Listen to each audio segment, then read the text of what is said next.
Welcome to Lesson 3. Today we're going to look at the first sentences of some of the best-selling teen novels.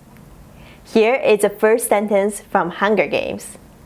I stared down at my shoes, watching as a fine layer of ash settles on the worn leather. Here is the first sentence from Maze Runner. He began his new life standing up, surrounded by cold darkness and still, dusty air. Here is the first sentence from Dodger. The rain poured down on London so hard that it seemed that it was dancing spring, every raindrop contending with its fellows for supremacy in the air and waiting to splash down. So what's in common here? That's right, they all started with imagery. Imagery is a mental impression the author gives to their readers. They appear in every story and novel. I was surprised to learn that many education systems don't really teach imagery until high school. If your child loves to read, they might be naturally exposed to these words that create visual pictures already. A good writer is not only defined by how well she or he uses a single technique. However, in children's early stage of writing, these techniques differentiate a kid who writes okay from a kid who writes great. Let's imagine two 11-year-old boys visited an outdoor Christmas event. One writes like this. On December 12th, I went to the Toronto Christmas market with my family and cousins. There was a huge Christmas tree, and we watched the tree light up. Another writes like this. 3, 2, 1, Merry Christmas! The crowd chanted as the 52-foot massive Norway sprucewood Christmas tree illuminated with thousands of lights. We cheered and clapped, enjoying the abundance of Christmas magic. I always tell my students to start with details. We reflect our feelings through the details around us. If we notice the sky is bluer than the other day, we may be feeling hopeful and cheerful. If we notice the dirty corners in our room, we may be feeling disgusted or annoyed. If we notice the lack of clear reflection in the mirror, we may be feeling confused or lost.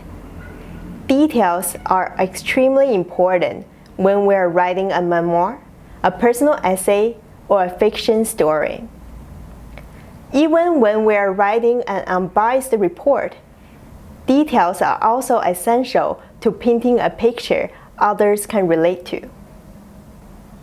Reading and learning from how others craft this art is going to help a lot. That means to read a lot of great books. Here is an easy exercise I want you to do when you are reading good fiction. When you see imagery or a detailed description of something, highlight it or underline it. If it's the best imagery you have ever read, copy it down into a notebook.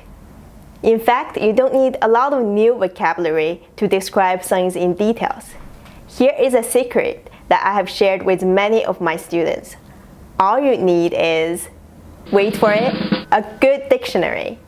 Not just any dictionary, but the Webster's 1828 and 1913 version of the dictionary.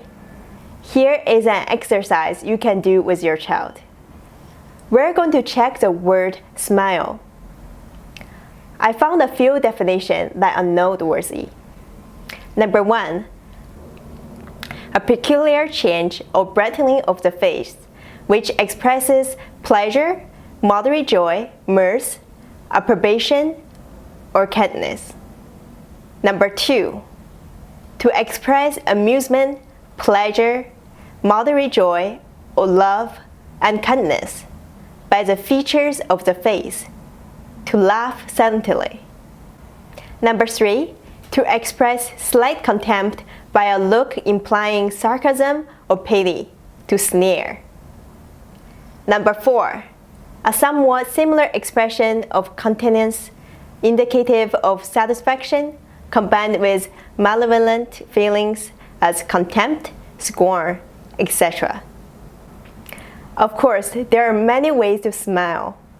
Let's look at some of the examples, improving this original sentence. After hearing my words, he smiled. Version 1. After hearing my words, there was a sudden brightening of his face, meaning he is delighted. Version 2. After hearing my words, he expressed his amusement towards the matter, meaning he is intrigued. Version 3. After hearing my words, his lips curved with satisfaction and contempt. Choose some common action verbs and adjectives in your child's writing for this exercise. Show me the before and improved versions. Good luck, and in the next lesson, we're going to talk about research.